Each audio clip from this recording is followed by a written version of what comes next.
आपल्यासोबत मनसेचे ठाण्याचे शहराध्यक्ष अविनाश जाधव आहेत। अविनाशजी, एबी फॉर्म द्यायला सुरुवात केलेली आहे तुम्ही ठाण्यामध्ये, काय नेमकं सांगाल, काय परिस्थिती आहे? मला असं वाटतं की काल रात्रीच आमचे एबी फॉर्म वाटप बऱ्यापैकी झालेले आहेत आणि उरलेले आता काम सुरू आहे। आता जी काही जागा सोडायची आणि उमेदवारी वाटायची ही जी काही प्रक्रिया आहे ती बऱ्यापैकी आता आमची संपलेली आहे।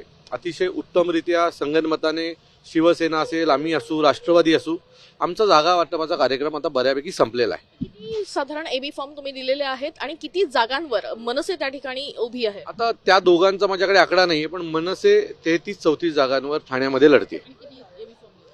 आतापर्यंत आम्ही 24 एबी फॉर्म दिलेले आहेत। पण 24 एबी फॉर्म दिल्यानंतरही काही ठिकाणी नाराजीचं वातावरण आहे असं देखील दिसून आलेलं आहे। मग त्यांचं मनधरणी कशी करणार आहे? मला असं वाटतं की मी पूर्ण प्रभागाला बोलवतोय आणि त्यांना समजावून सांगतोय की 2017ची काय परिस्थिती होती आणि 2025ची काय परिस्थिती आहे। सुरुवातीच्या काळात आम्ही एकटे होतो, आज आपण 3-3, 4-4 पक्ष एकत्र येऊन हे करतोय आणि बऱ्यापैकी आमचे जे पदाधिकारी आहेत थोडंसं रडू कोसळतंय किंवा काही होतंय, पण समजून घेत आहेत। सो असं काही अजून ठाण्यामध्ये असं कुठलीही घटना घडली नाही 24 फॉर्म देताना की लोक समजून घेतले नाही। काही लोकांना आम्ही वेगळ्या पदावर ॲडजस्ट करतो, एखाद्याकडे मोठं पद असेल तर ते त्याचं पद काढून, ज्याला उमेदवारी दिली त्याचं पद काढून आम्ही आत्ता असलेल्या तिथल्या पदाधिकाऱ्यांना देतोय। असं करून ती शांत करण्याचा ही वेगळी युती बघायला मिळते, भाजपला दूर ठेवण्यासाठीची ही युती वेगळी बघायला मिळत आहे। एकूणच सध्या ठाण्यामध्ये जे वेगळं समीकरण बघायला मिळत आहे, फक्त उद्धव ठाकरे गट किंवा मनसे नाही तर राष्ट्रवादी काँग्रेस देखील आपल्यासोबत आहे, काँग्रेस देखील आहे। तर एकूणच हे सगळं समीकरण एकत्र येत असताना प्रचाराची धुरा कशी असणार आहे? कारण हिंदुत्वाचा मुद्दा असणार आहे का? हा जो काही युती झालेली आहे आमची, ही ठाण्याची मागच्या 2.5-3 वर्षामध्ये वाढलेली गुंडगिरी आणि भ्रष्टाचार यांना जर संपवायचा असेल तर आम्हाला सगळ्यांना एकत्र येणं गरजेचं होतं। पैशाचा अमाप वापर हे लोक करतात। सो आमची जी मतं, जी 400-500, 1000 मतं जी वेगळी होतात ती यावेळेला आम्ही सगळी एकत्र केलेली आहे आणि आता सामोरे जाऊ। आता ही लढत तुम्हाला जरी वरनं फ्रेममध्ये अशी दिसत असेल की शिवसेना शिंदे गट खूप मोठा आहे किंवा भारतीय जनता पक्ष मोठा आहे, पण आमदारकीला झालेलं 3 पक्षांचं मतदार जर तुम्ही काउंट केलं तर बरेचशा ठिकाणी ह्यांच्यापेक्षा जास्त मतदान आम्हाला आहे। त्यामुळे त्यातही आमच्याकडे फेसेस नव्हते, आता तर आमच्याकडे उत्तम चेहरे आहेत आणि त्यांना घेऊन आम्ही सरळ जातोय। 15 तारखेचा ठाण्याचा रिझल्ट हा खूप वेगळा असेल, लोकांच्या अपेक्षेच्या पलीकडे असेल आणि ठाकरे ब्रँड चाललाय याचं एक उत्तम उदाहरण तुम्हाला यावेळेला ठाण्यात दिसेल। कारण आम्ही ज्या वेळेला रस्त्याने चालतो त्यावेळेला एक अंडर करंट लोकांचं कळतं। म्हणजे काही वेळापूर्वी आम्ही याच्या पाठी मी आणि संदीप देशपांडे उभे होतो, आम्हाला लोक जाताना सांगत हो आम्ही आहोत सोबत। हे ज्या लोकांशी आमचा काहीही संबंध नाही ते लोक रस्त्याने जाताना आम्हाला अशा प्रकारच्या जर भावना देत असतील, 2 भाऊ एकत्र आलेत, तर हा अंडर करंट खूप मोठा आहे आणि तुम्हाला तो येत्या 15-16 तारखेला दिसेल। अविनाश, तुमच्याकडे खरं तर ठाण्याची जरी धुरा असली तरी ठाणे रिजन मध्ये 9 महापालिका येतात, 7 महानगरपालिका येतात। तर अशा सगळ्या महानगरपालिकेची रिस्पॉन्सिबिलिटी कशा पद्धतीची असेल? खास करून मीरा भाईंदरचं काय काय कॅल्क्युलेशन आहे, भिवंडीचं कसं कॅल्क्युलेशन असेल? आमची जी ही मागच्या 15 दिवसापासून सगळ्या बैठका चालू होत्या। सो ह्या सगळ्यात आमचे प्रमुख तिथले शहर अध्यक्ष आहेत, तिथली जी आमची शहर कमिटी आहे, त्यांनी बेसिक चर्चा सुरुवातीला केली आणि जिथे अडचणी आल्या तिथे मी, राजू पाटील, आम्ही दोघांनी त्यांच्याशी शिवसेनेची चर्चा केल्या। बऱ्याचशा ठिकाणी आमच्या स्थानिक पदाधिकाऱ्यांनी 80% काम संपवलं होतं। त्यामुळे आता नवी मुंबईला गजानन काळे आहेत, त्यांचं बऱ्यापैकी त्यांनी काम संपवलं होतं आणि 10-12 जागांवर जिथे काही अडचणी येत होत्या तिथे मी आणि राजन विचारे आम्ही दोघांनी मिळून डिस्कस करून ते विषय संपवले। सो अतिशय गुण्या गोविंदाने आमचा हा हे झाला। एवढ्या सोप्यारित्या होईल हे आम्हालाही वाटलं नव्हतं, पण त्यांनीही मोठा भाऊ म्हणून एक उत्तम भूमिका राबवली आणि आम्हीही लहान भावानी मोठ्या भावाचा रिस्पेक्ट करत तीही भूमिका आम्ही उत्तमरित्या निभावली।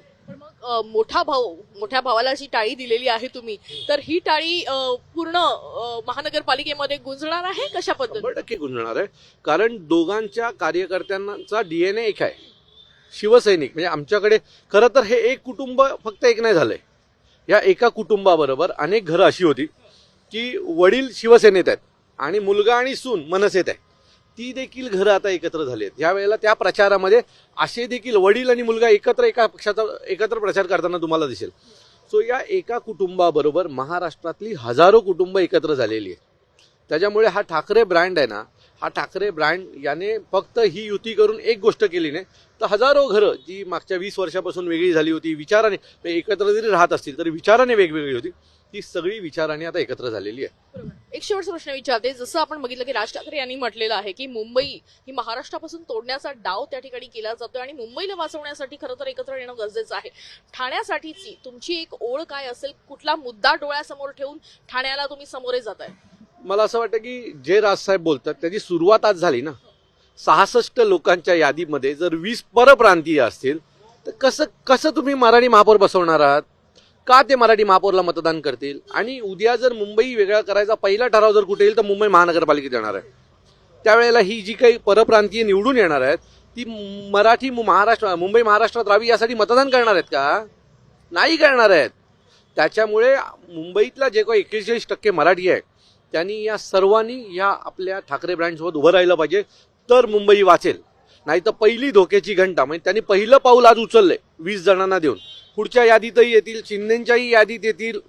सो हे सगळे बघितले तर हे 60-70च्या वरती जातील आणि ती मुंबईसाठी धोक्याची घंटा असेल. घराणेशाहीचा आरोप खरं तर ठाकरे ब्रँडवर करण्यात आलेला होता. मात्र आजची जी यादी बघितली तर त्याच्यामध्ये नार्वेकर कुटुंबातून 2 लोकांना उमेदवारी देण्यात आलेली आहे. सरवणकर कुटुंबातून 2 लोकांना उमेदवारी देण्याचं बघितलेलं बघायला मिळतं. मी काल माननीय एकनाथ शिंदेची एक बाईट ऐकली आणि ते आमदार खासदारांच्या मुलांना आम्ही जागाच देणार नाही.